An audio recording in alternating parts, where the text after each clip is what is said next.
Buenos días, queridos hermanos y amigos de la Iglesia Hispana de Wetherill Park en Sydney, que nos estáis viendo en directo a través de esta página, y a los que nos veis con posterioridad en nuestra página web o en nuestro canal de YouTube. Sed todos muy bienvenidos. Recuerdo que hace años, y aún todavía lo observo, las personas mayores, cuando se vestían de domingo o de boda, llevaban orgullosos una insignia en la solapa. Unas decían a qué club de fútbol pertenecía el que la llevaba, otras eran de la ciudad del nacimiento o de residencia del que la mostraba. Recuerdo que algunas de ellas eran verdaderas obras de arte en miniatura. Incluso entre los creyentes se traspasó esa costumbre, y algunos llevaban una Biblia abierta, un símbolo del mensaje de los tres ángeles, una paloma representando al Espíritu Santo o unas manos unidas en oración, cuyo origen se remite a ese cuadro de extraordinario detalle del pintor Duret, Manos en oración. Posteriormente la moda se ha multiplicado y con ello ha perdido su nombre tan insigne, convirtiéndose en un simple pin. Hoy podemos encontrar un pin de prácticamente todo. Cuenta una historia que un hombre quiso hacerse una insignia muy especial. Fue al orfebre y le pidió un pedido muy singular. Quería que le hiciese algo especial, que le preparase una insignia que mostrase un signo de interrogación. ¿Un signo de interrogación, me diréis? Sí, un signo de interrogación. Una vez el orfebre le entregó su extraño pedido, inmediatamente se lo puso en la solapa. Este hombre viajaba a menudo en tren y los demás pasajeros observaban esa extraña insignia. Un buen día, un joven al que la curiosidad pudo más que la discreción, le preguntó a este hombre qué significaba esa insignia, por qué razón llevaba un interrogante en la solapa. El objetivo del extraño pedido al orfebre se había cumplido. Aquel hombre le dijo al joven: «¿Deseas saber qué significa este interrogante?», a lo que el joven asintió con la cabeza. Extrayendo del bolsillo interior un pequeño y manido Nuevo Testamento, abrió sus amarillentas páginas por el texto que se encuentra en el libro de Hechos, capítulo 16, versículos 30 y 31. «La interrogación está en el texto», le dijo al joven, e inmediatamente leyó: «¿Qué debo hacer para ser salvo?». Dirigiéndose al joven le dijo: «¿Sabes tú qué debes hacer para ser salvo?». «La respuesta también está en el texto», siguió afirmando aquel hombre. «Cree en el Señor Jesucristo y serás salvo, tú y toda tu casa». Las cosas les iban bien a Pablo y a Silas. A decir del versículo 5 de este capítulo 16 de Hechos, los resultados de su ministerio hablaban por sí solos. Dice el texto: «Así que las iglesias eran confirmadas en la fe y aumentaban en número cada día». Las primeras iglesias eran afianzadas con la visita de Pablo y sus acompañantes. Dios les estaba bendiciendo y los creyentes, gracias a su visita, se estaban preparando para hacer grandes progresos. Se estaban motivando para llevar a cabo una auténtica transformación. Se había quitado definitivamente una gran barrera para la aceptación de los gentiles, es decir, todos aquellos que no eran judíos, y el número de cristianos iba en aumento diario. Lucas no nos dice cómo instruyó Dios a Pablo, si fue por impresiones recibidas, por visiones nocturnas o por profecías dadas por quienes tenían ese don. No importa cuál fue el método que Dios empleó para comunicarse con Pablo. Éste comprendió, como leemos en los versículos siguientes, que no era el momento de predicar en Asia Menor, y Pablo aceptó esa prohibición, a pesar de que con toda seguridad ciudades como Éfeso, Esmirna, Sardis o Nicea, que albergaban grandes comunidades judías, debieron ejercer una gran atracción sobre el ánimo evangelizador de Pablo. Pero Dios tenía otros planes para sus siervos. Era el momento de llevar el Evangelio a Occidente. Había llegado el tiempo para que la buena noticia se predicase más allá de los confines de Asia Menor. Se estaba preparando el camino para que Pablo y sus colaboradores penetrasen en lo que hoy llamamos Europa. En Troas, en las márgenes del mar Mediterráneo, se le mostró a Pablo, nos dice el versículo 9, una visión de noche. Un varón de Macedonia estaba en pie, rogándole y diciéndole: «Pasa a Macedonia y ayúdanos». Este es un momento crucial de la historia del cristianismo. El futuro de la misma Europa dependía en gran medida de la respuesta que Pablo diera a ese pedido. El llamamiento era imperativo y no admitía dilación. Pablo daba por cierto que Dios les llamaba para anunciar el Evangelio a los habitantes de Macedonia y, por ende, a todos los futuros europeos. Después de todas las peripecias navales y terrestres que nos relatan los versículos siguientes, Pablo, Silas, Timoteo y Lucas llegaron a una ciudad desconocida, una ciudad de un país extraño para ellos. Pero Dios había llamado a los evangelistas para que predicasen el Evangelio en Macedonia, y eso es lo que se dispusieron a hacer. La parte que nos corresponde como cristianos se puso en marcha, y Dios cooperó motivando el sincero interés de una importante mujer que escuchaba las palabras llenas de esperanza que compartían Pablo y sus amigos. Lucas mismo reconoce la necesidad de esa cooperación divina. Él nos relata que Dios, a través de su Espíritu, abrió el entendimiento de ella para que aceptase las palabras de Pablo. Un sábado, algún tiempo después, posteriormente al bautismo de los primeros conversos en Filipos, una vez que la obra de estos discípulos empezó a ser conocida en dicha ciudad, empezaron los problemas. Aunque alguno pueda pensar que nunca viene mal una buena publicidad, sobre todo si es gratuita como esta. Una mujer poseída de un espíritu de adivinación iba gritando, tal y como dice el versículo 17, «Estos hombres son siervos del Dios Altísimo, quienes os anuncian el camino de la salvación». Y no solo fue un día, sino muchos. La pregunta es, ¿acaso era falso lo que decía esta mujer? ¿Acaso no eran siervos del Dios Altísimo que anunciaban el camino de la salvación? ¿Era eso entonces un problema? Aunque en ese momento decía la verdad, desgraciadamente la palabrería e influencia de esta mujer en Filipos había ayudado a incrementar la creencia en falsos dioses. Las palabras de recomendación pronunciadas por esa mujer eran un perjuicio para el trabajo de Pablo y sus amigos, ya que confundían la mente de la gente que escuchaba el mensaje de los apóstoles. La gente era inducida a pensar que el mensaje de liberación a través de Jesús que aquellos hombres presentaban estaba inspirado por el mismo espíritu que poseía a esa adivina. Durante algún tiempo, los apóstoles soportaron esta publicidad gratuita. Finalmente, bajo la inspiración del Espíritu de Dios, Pablo ordenó al mal espíritu que abandonase a la mujer. Su silencio inmediato y la obediencia a la orden testificó que los apóstoles eran verdaderos siervos de Dios y no ella. Parecía que esa había sido una nueva oportunidad para aumentar las perspectivas de evangelización en Macedonia, pero lamentablemente ahora habían empezado los problemas. Los dueños de la joven se alarmaron. Se acabó la gallina de los huevos de oro. Su negocio de adivinación se terminó. Su fuente de ingresos desaparecería completamente si permitían a los apóstoles continuar anunciando esa nueva verdad y ese nuevo Dios en Filipos. Todo ser humano puede tolerar religiones extrañas o las especulaciones de los filósofos, pero si alguna cosa amenaza la fuente de sus ingresos, esa persona reaccionará con violencia. Y así fue. Pablo y Silas fueron literalmente arrastrados hasta el foro. Allí fueron acusados sin ser juzgados. Los magistrados les quitaron violentamente la ropa y mandaron azotarles con varas de manera totalmente desproporcionada. ¿Qué estaba pasando? ¿No estaba yendo todo tan bien? ¿Por qué cambiaron tanto las perspectivas de la noche a la mañana? ¿Cómo permitía Dios que Pablo y Silas fueran detenidos y de esta forma ultrajados en Filipos? ¿Por qué la cárcel? ¿Y por qué la cárcel más cruel?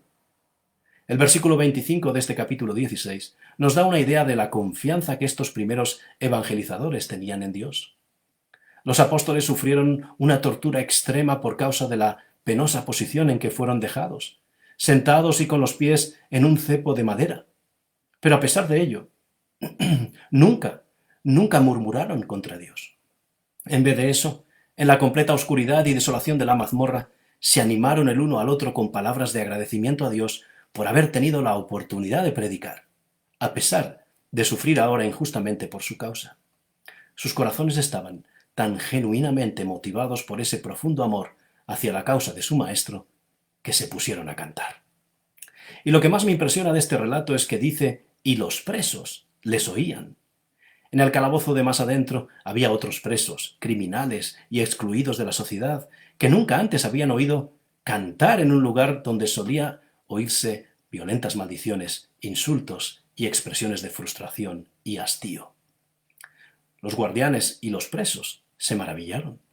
¿Quiénes eran esos hombres que, sufriendo frío, hambre y tortura, podían, sin embargo, ponerse a cantar en esta situación?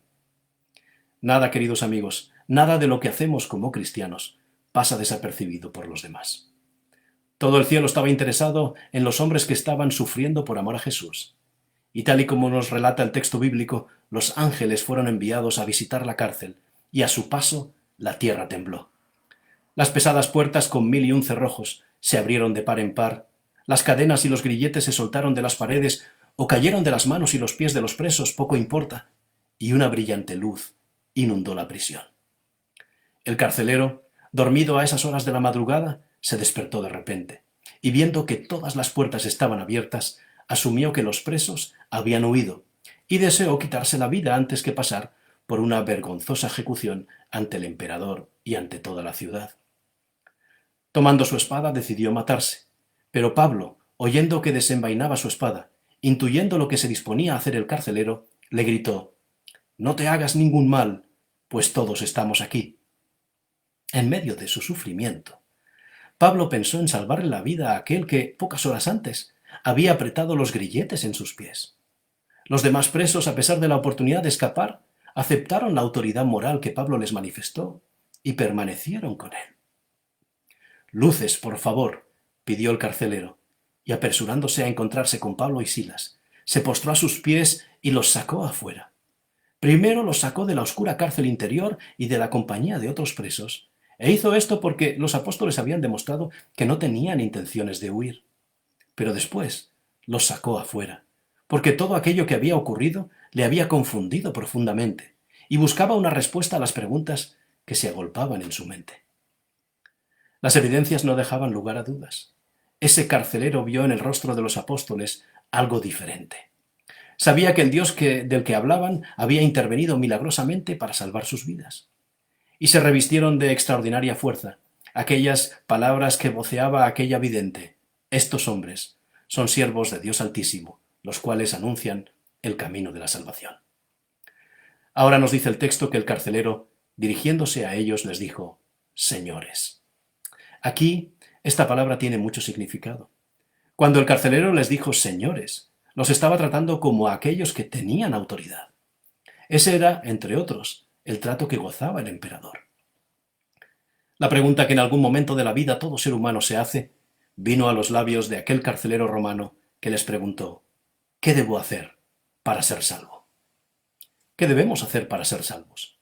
La Biblia lo afirma de manera categórica: creer en Jesús, creer en el dador de la vida, creer en aquel que es la justicia personificada y creer en el mensaje de esperanza que Él nos ofrece. Después de escuchar esa respuesta, el deseo de aquel carcelero hubiera sido soltarlos y dejarlos libres, pero no tenía autoridad para ello. No obstante, hizo lo máximo que su corazón agradecido le indicó: se arrodilló y les lavó las heridas. Esto es verdaderamente increíble. Dice la Biblia que en aquel día, después de que los discípulos compartieron el mensaje de salvación con aquel carcelero y su familia, fue bautizado él y todos los suyos. Hemos llegado casi al final del relato de ese capítulo 16 del libro de los Hechos. Os animo a leerlo más tarde o durante la semana si tenéis la oportunidad. Y no deja de sorprenderme la forma en que Dios actúa a través de sus mensajeros. Supongo que ya os habéis dado cuenta. Los envía a un país totalmente desconocido para ellos e inician la labor de testificación. Pero, ¿qué testificación más extraña? Las conversiones que nos relata la Biblia fueron de todo tipo. ¿Se convirtió Lidia, oriunda de Asia, al parecer una mujer culta y pudiente? Es probable que también se convirtiera la muchacha esclava una vez liberada de ese espíritu maligno, y con toda seguridad el testimonio de Pablo y Silas tocó profundamente el corazón y la mente de aquellos presos de la cárcel. Además, hemos relatado la conversión de ese carcelero pagano, sin duda ciudadano romano, severo y endurecido, de quien se creería que difícilmente pudiera responder a ese mensaje de esperanza que traían unos extranjeros. En este grupo tan dispar de conversos en Filipos estaba contenida una promesa, la promesa de los futuros triunfos de ese mensaje de esperanza, no solo en Europa, sino en todo el mundo.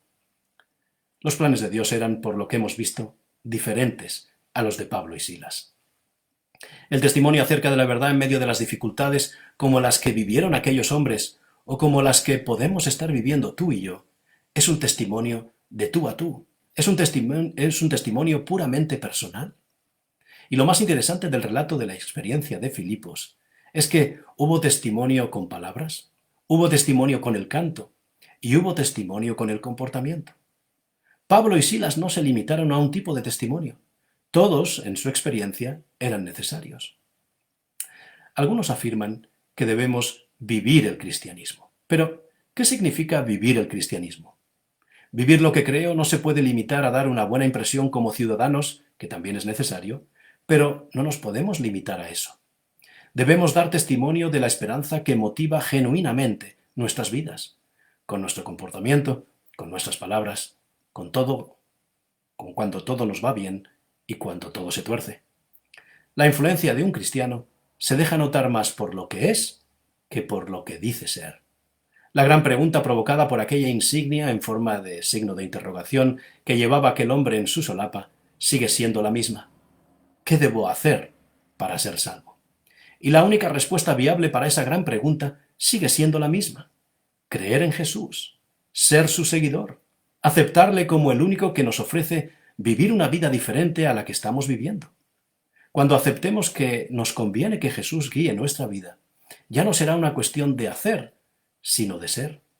Habremos empezado a cambiar nuestro carácter gracias al trabajo del Espíritu en nuestra vida. Habremos descubierto lo que significa nacer de nuevo, lo que supone para nuestro presente y para nuestro futuro nacer a lo espiritual. Y ya no tendremos que hacer algo, sino que seremos una nueva persona. Cuando creamos en Jesús y en su justicia perfecta, dejando que su mensaje guíe nuestra vida, ya no nos preocuparemos más en qué debemos hacer, sino que disfrutaremos de nuestro nuevo yo. Pablo y Silas querían ir a predicar a Asia Menor, pero Dios les dijo que había llegado el momento de compartir ese mensaje con otras personas. Qué bueno sería que Dios nos impidiera hablar sobre esta esperanza en un lugar para motivarnos a hacerlo en otro. Eso sería una clara señal de que deseamos, de que queremos compartir esa buena noticia, no importa dónde. Si esperamos a que la gente nos pregunte sobre Jesús, por nuestro testimonio de buen vecino, de buen compañero de trabajo o de buena asistenta, pasarán delante de nosotros oportunidades magníficas de dar testimonio de nuestra fe con nuestras palabras. Hemos visto que Pablo y Silas presentaron su testimonio con sus palabras, con sus cantos y con su inquebrantable confianza en Dios. Y eso mismo es lo que se nos pide a nosotros los cristianos, ni más ni menos. Dios ha pensado en cada uno de nosotros para ser aquellos que, motivados genuinamente, demos testimonio de la esperanza que hay en nuestras vidas. No importa si no somos especialistas en el lenguaje y en la predicación. Su Espíritu es el que trabaja en el corazón y la mente de las personas a las que hablamos. Nosotros tan solo sembramos semillas de esperanza. Cree en Jesús y serás salvo tú y toda tu casa. ¿Es tan difícil de compartir este mensaje? No tengamos temor. Los que nos rodean necesitan hoy más que nunca oír palabras de aliento y esperanza en este tiempo de incertidumbre. Y Dios nos sigue motivando a cada uno de nosotros porque todavía hay personas que solo pueden ser alcanzadas por nuestro medio. Debemos tener claro que de nada sirve creer en Jesús y creer que vendrá por segunda vez si no somos capaces de compartir esta verdad. La misión de todo cristiano es mostrar cómo es Dios y cuál es el verdadero carácter, a través del mensaje de esperanza que se encuentra en la primera y en la segunda venida de Jesús. La urgencia es cada vez mayor en tanto que la segunda venida de Jesús se acerca. Y Dios nos está motivando a ser colaboradores en esta obra, que no es otra que la de anunciar la gran respuesta a la gran pregunta, la de anunciar la verdad de una salvación que Jesús pone al alcance de todo ser humano. Pablo y sus compañeros estaban motivados y estaban convencidos de que Dios les llamaba para anunciar las buenas noticias de la libertad en Jesús. ¿Lo estamos nosotros como cristianos?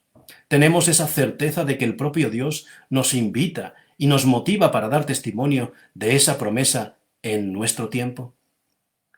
Quizá durante años hemos estado haciendo oídos sordos a esa invitación y nos excusamos diciendo que no valemos para hablar a la gente o pensamos que asistiendo a la iglesia y leyendo la Biblia nuestra misión como cristianos está cumplida.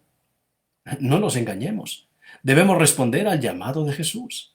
No podemos quedarnos más tiempo impasibles ante ese mandato de ir y predicar. Jesús nos motiva hoy para que tomemos una decisión que puede transformar nuestra vida y la vida de los demás. ¿Cuál es la confianza que tenemos en nuestro Dios? ¿Confiamos en Él y en su poder o en nuestras posibilidades como predicadores? Confiar en Dios es decirle, siento que no puedo pasar más tiempo en mi vida sin dar testimonio de la verdad que da gozo a mi corazón. Dame fuerzas para hablar de ti, pero recuerda mis limitaciones. Jesús nos está motivando hoy, al igual que lo hizo con sus discípulos, a dar testimonio de esa promesa. Digámosle que sí. Digámosle que al menos lo intentaremos. Tomemos hoy una decisión y no mañana. Jesús nos está animando a ello. Y porque siempre que entra en el establecimiento de nuestro corazón, cada día ve un letrero que dice, hoy no se da testimonio, mañana sí. Olvidémonos del qué dirán los que nos escuchan. La Biblia afirma que no estamos predicando sobre deducciones humanas, sino sobre promesas divinas. ¿Qué podemos perder por ser portavoces de tan buenas noticias? Que Dios te bendiga abundantemente en esta semana.